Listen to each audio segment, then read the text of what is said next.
মানুষের স্মৃতিশক্তির প্রয়োজনীয়তা অনস্বীকার্য। এই স্মৃতিশক্তির জোরেই মানুষ চিন্তা করতে পারে, যুক্তিতর্ক এবং গল্পের অবতারণা করতে পারে। স্মৃতিশক্তির জোরেই মানুষ বুদ্ধি বিবেচনা, বিশ্লেষণ ক্ষমতা অর্জন করে। অদ্ভুত কথা অফিসিয়ালের আজকের এই এপিসোডে আমরা জানব কি করে আমরা আমাদের স্মৃতিশক্তিকে আরও বেশি শক্তিশালী করতে পারি।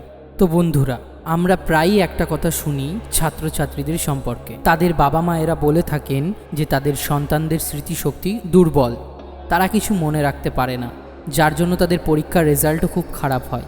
অথচ একটু নজর করলেই দেখা যাবে যাদের নিয়ে বাবা মার এত দুশ্চিন্তা, রাতের ঘুম চলে যায়, কিন্তু তারা খেলাধুলা, নাচ গান, সিনেমায় প্রচণ্ড উৎসাহী। পুরনো দিনের গান, সিনেমা তারা অনেকে বলতে পারে, কত কিছুই না জানে।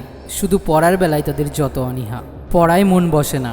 শুধু কি ছাত্রছাত্রীরা, এমনকি বড়রাও বলে থাকেন যে তাদের স্মৃতিশক্তি দুর্বল, কোনো কিছু মনে রাখতে পারেন না। কিন্তু খবর নিয়ে দেখুন ব্যক্তিটি তার অতীত স্মৃতি থেকে কি সুন্দর নিখুঁত বিবরণ দিচ্ছেন।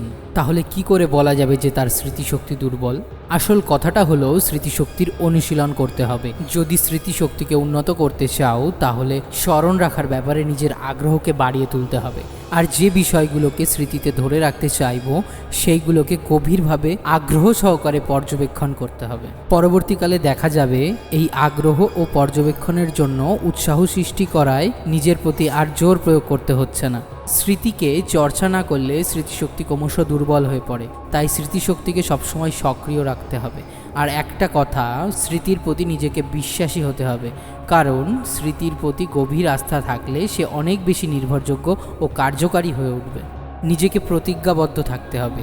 যে বিষয়গুলি মনে রাখতে পারছেন না, সেগুলিকে মনে রাখতে হবে। কখনো লিখে মনে রাখতে যাবেন না। কেউ যদি লিখে রাখার পদ্ধতি অনুসরণ করে, তাহলে সেটা হবে স্মৃতিশক্তির সঙ্গে বিশ্বাসঘাতকতা। এতে প্রমাণ হবে তোমার স্মৃতির ওপর তোমার কোনো বিশ্বাস বা আস্থা নেই। মানে তুমি নিজে তোমার স্মৃতির ওপর নির্ভর করো না। স্মৃতি অনুশীলনেও তোমার কোনো ইচ্ছা নেই, আকাঙ্ক্ষা বা আগ্রহ নেই। স্মৃতিশক্তি বৃদ্ধির ব্যাপারে সবচেয়ে গুরুত্বপূর্ণ বিষয় হলো উৎসাহ। যে বিষয়টি তুমি বিশেষভাবে স্মৃতিতে ধরে রাখতে চাও, সেই বিষয়ে যথেষ্ট উৎসাহ বোধ করতে হবে তোমাকে। যদি তুমি তোমার মনের মধ্যে উৎসাহটা জাগিয়ে না তুলতে পারো, তাহলে তোমার পক্ষে এটা সম্ভব হয়ে উঠবে না। তোমার স্মৃতি বন্দী হয়ে থেকে যাবে। রোজকার দৈনন্দিন জীবনে আমরা অনেক ঘটনার কথা ভুলে যাই, কারণ আমরা সেসব কথা মনে রাখার চেষ্টাই করি না।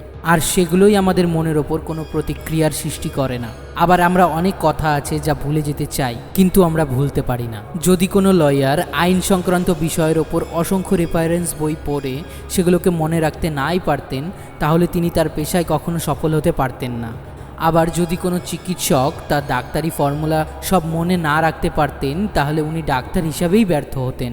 স্কুল কলেজের অনেক ছাত্রছাত্রী তাদের স্মৃতিশক্তির দুর্বলতার জন্য পরীক্ষায় ভালো রেজাল্ট করতে পারছে না, যার ফলে বাড়ির আত্মীয় স্বজন, বন্ধু বান্ধবদের কাছে অনেক ছোট হতে হচ্ছে তাকে। তারা লজ্জায় মনে মনে গুটিয়ে যায়, হীনমন্যতায় ভোগে। কিন্তু এরা যে দায়ী নয়। আসলে এই ছাত্রছাত্রীদের উন্নত স্মৃতিশিক্ষা দেওয়া হয়নি, ওদের বোঝানো হয়নি কিভাবে স্মৃতিশক্তি উন্নত করা যায়। পরীক্ষার হলে ছাত্রছাত্রীরা অনেক সময়ই প্রশ্নোত্তর মনে রাখতে পারে না, কিন্তু প্রশ্নোত্তরটি তার ভালোভাবেই জানা, অথচ মনে করতে পারে না। ছাত্রছাত্রীরা বলে ওদের এই উত্তরটা খুব ভালো করেই জানা আছে, কিন্তু পরীক্ষার হলে মনে আসছে না।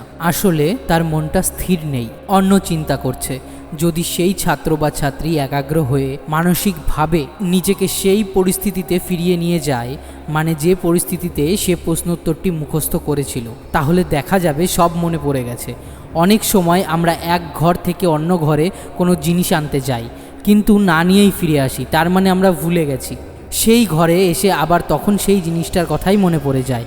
তেমনি ফ্রিজ বা আলমারি থেকে আমরা কোনো জিনিস বার করতে গিয়ে যেটা বার করার কথা সেটা বার করতেই ভুলে যাই। সেই ফ্রিজ বা আলমারি বন্ধ করে কয়েক পা এগোই, তখনই জিনিসটার কথা মনে পড়ে যায়। এর কারণ হচ্ছে সেই সময় অন্য কোনো চিন্তা করছিলাম, যার জন্য আমরা যে কাজটা করতে গেছি সেই কাজটার কথাই ভুলে গেছি।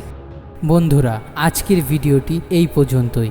ভিডিওটি ভালো লাগলে লাইক, কমেন্ট, শেয়ার করতে ভুলবেন না। আমরা আশা রাখছি আপনাদের এইটুকু ভালোবাসায় পরবর্তীকালে আমরা আমাদের ভিডিওগুলোকে আরও ভালোভাবে পরিবেশন করতে পারবো আপনাদের সামনে। আপনাকে অসংখ্য ধন্যবাদ ভিডিওটি শেষ পর্যন্ত দেখার জন্য। আবার দেখা হচ্ছে অদ্ভুত কথা অফিসিয়ালের নতুন কোনো এপিসোডে।